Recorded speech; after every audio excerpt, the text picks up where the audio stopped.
The Ram 1500 is refreshed for 2025.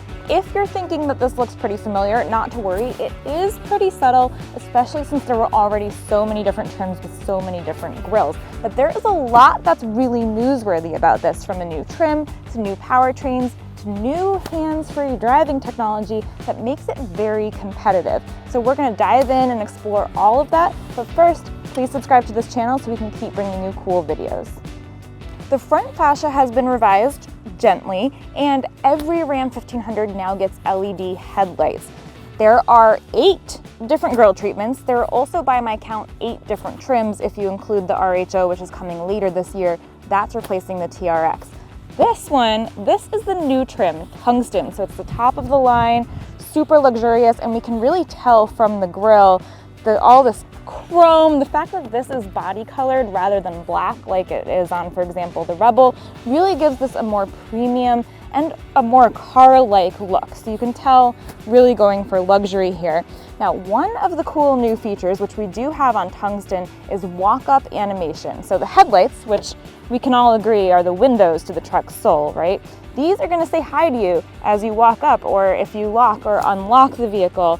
There's a little animation. There's also something that they're calling an exterior light carpet, which I think is a very charming description. That's going to light the way on the ground for you in the dark as you approach the vehicle.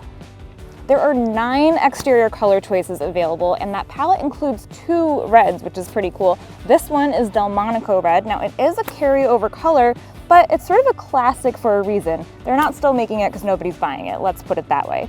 Now, because this is a Tungsten, we have these chrome mirrors. I do want to mention there are new trailer tow mirrors that are available for the 1500. Obviously, we don't have them right now, but it's a cool new feature, kind of a trickle down from the heavy duty line. They are full power on vehicles that have them. Back to my Tungsten, I really like the chrome surround around the windows. It's similar to what we get on the Grand Wagoneer, for example, a really nice cue that this is the premium, luxurious version of the truck.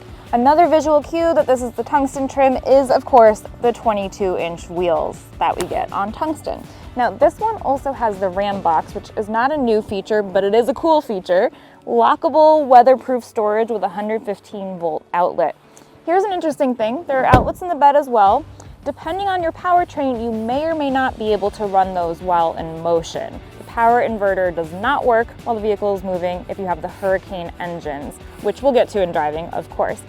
What you would need to run while you're driving from the back, I'm not totally sure, but it's worth knowing. If you can think of a use case for that, let us know. Now, the power bed is still not standard, but I think that's okay. Not everybody needs that feature. And then let's talk about towing while we're back here. Max towing capacity is down a little bit to 11,580 pounds from 12,750. And then max payload, that's going to be 2,300 pounds. That comes from the Pentastar engine. Now let's check out the interior, because that's where we're going to really see a lot of the special things from the Tungsten trim. There are new interior trim pieces and materials in every Ram 1500, and of course in the Tungsten they're the best of the best. So we have a suede headliner, we've got the nicest possible leather on these seats, we have real carbon fiber, and the carbon fiber has a diamond pattern in it because that's kind of the theme in this trim. We've got diamond quilting on the seats, even diamond kind of etching in the chrome trim. So that's a really nice special little feature for the Tungsten. The center console is great. It's huge, really deep. This piece slides back and forth, so lots of different functions and arrangements in there. And I really like this special badge on top of it for the Tungsten trim. It actually has the VIN on it, so every single one of these is specially made for that specific vehicle. Now, these front seats, these are 24-way power adjustable. 24, that's an awful lot. Even the headrests are 4-way, so I've got that control right there on the door. I can up and down, back and forth. The seating controls are all on the door now, kind of like a Mercedes. Of course, these seats are also heated and ventilated, and they have a massaging function. That is new to Ram 1500, so super, super comfortable. But the back seat is no slouch either, so let's check that out. I've got tons of room back here. Now, of course, I usually have a little space behind my own driving position, but I am not that short. This That's a lot of room. So very nice for your backseat passengers. I love that we can see this giant speaker here, 2 in the door, 1 in the ceiling here. So we're obviously getting the benefit of the audio system.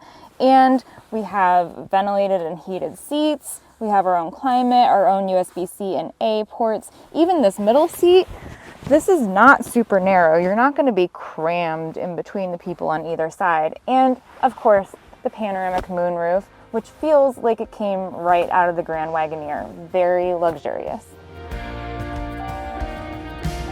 So let's get this out of the way right off the bat. There is no more Hemi for the Ram 1500 lineup. Sorry, folks. Now, there is still the V6 Pentastar, that 3.6 liter. That is the base engine, but your upgraded version on the higher trims, or the one that you can upgrade to on lower trims, that is new to Ram. It's the Hurricane family of twin-turbo 3 liters that we have seen on Grand Wagoneer and Wagoneer. Now it's coming to the Ram 1500 lineup. So the base version of that engine, that makes 420 horsepower and 468 pound-feet of torque. And then there's a high output tune. That's going to make 540 horsepower and 521 pound-feet of torque. So are we still mourning that Hemi? I don't know. This one has more power, better fuel economy, and I have to say, a twin-turbo inline-6 is almost always cool. I can't think of anything not cool that has had that engine configuration, actually. If you can, please drop it in the comments, because I would love to have my memory refreshed. In the meantime, let me let you know that regardless of your engine choice, you're going to get an 8-speed automatic transmission, the same torque flight transmission that the Ram 1500 had last year. And it's good. I like that it's not too many gears. You know, it doesn't feel like it needs 10. It feels great. It sometimes, when I'm accelerating, getting up to highway speed, for example, sometimes sounds to me like it should be shifting sooner, but it doesn't feel that way. So I think that they know what they're doing. Now, the trims of the Ram 1500 do not exist just as ways to package different features at different price points, although the price points are very different. The base Tradesman starts right around $40,000. I'm in the Tungsten right now. This starts right around $87,000, so more than double that base price, which is kind of wild, not totally atypical of truck lineups, but that really puts it in perspective, huh? That more than double. Now, they have very different characters as well. They're not just trims, they're purpose-built. So this Tungsten that I'm driving right now, this is meant to be luxurious, comfortable. It's got the air suspension. That's available on crew cab models, and Ram tells us it's a segment exclusive. I have not challenged that with my own research yet, but that's what they say, so let's take their word for it. This has 5 different level settings, so you can lower it for easy ingress and egress, you can have it a little bit higher for good aero, you can raise it to 2 different heights depending on the intensity of your off-roading, so it really gives you a lot of flexibility. Then the Rebel, for example, very different purpose, and it's outfitted very differently. So it gets 33-inch tires, it's got an inch higher ride height, the suspension is boosted, and it gets front and rear Bilstein shocks. Obviously, all of that is aimed at off-roading. In terms of how it drives, comfortable. Of course, I'm in the Tungsten right now, so that's how it's meant to be. But I like it. I like the steering. It's not overly light, which I really appreciate. I hate when I'm in a big vehicle and, you know, one that's very capable, does a lot of work, and it feels like I could steer this whole thing with my little pinky finger.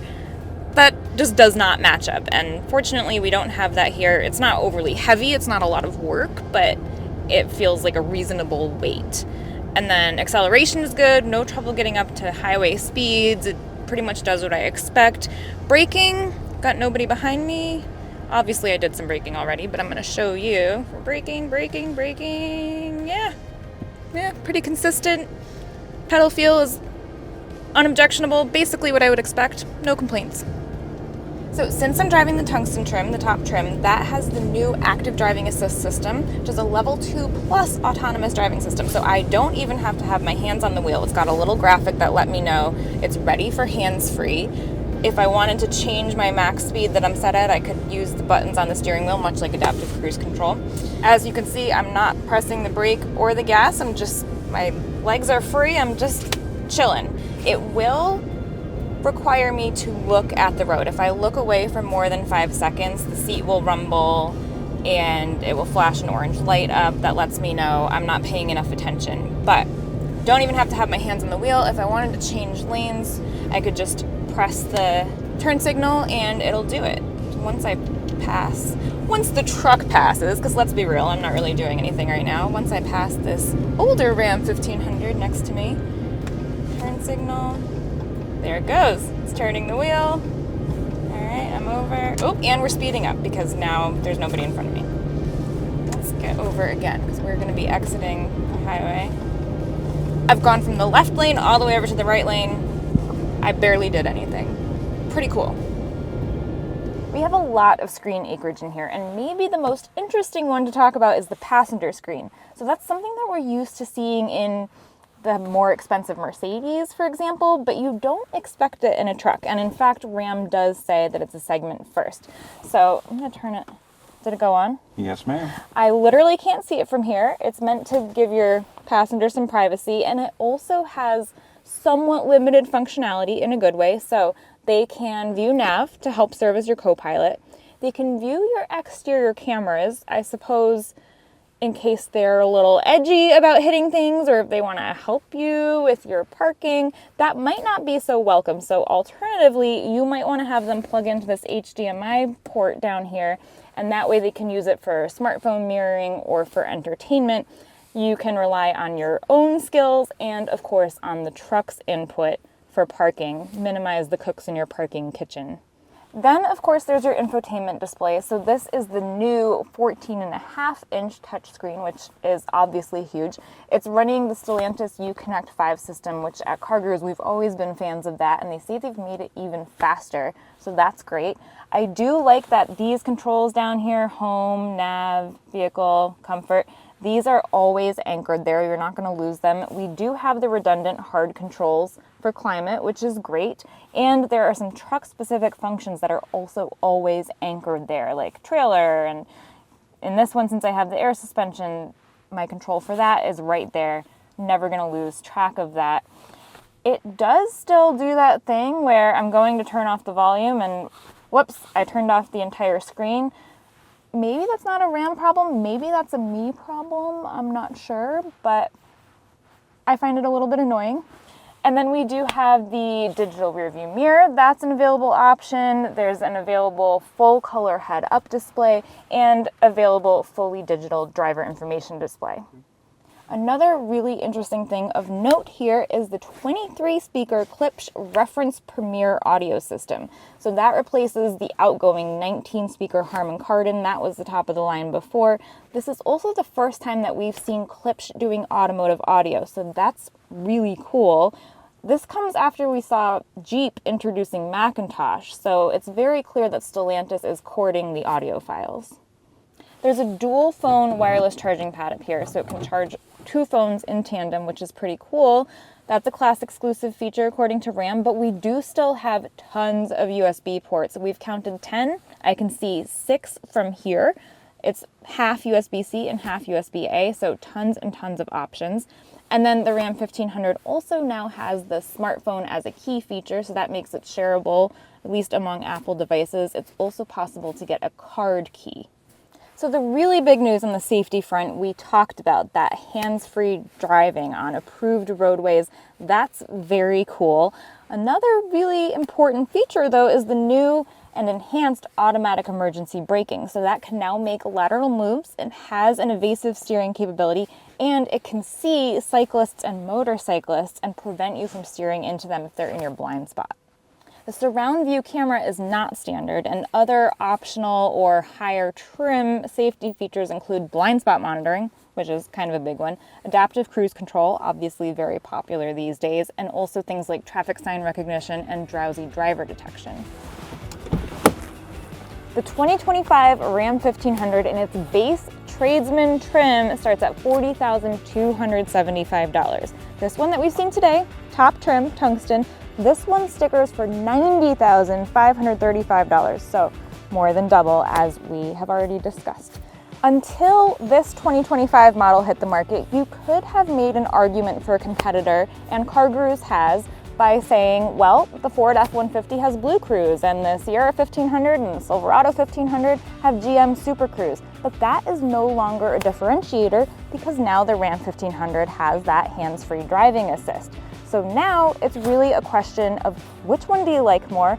Which one does your heart tell you is right for you? Are you a Ram person? I know truck people have their loyalties, and if you are a Ram loyalist, there's no longer anything to deter you from choosing this over a competitor.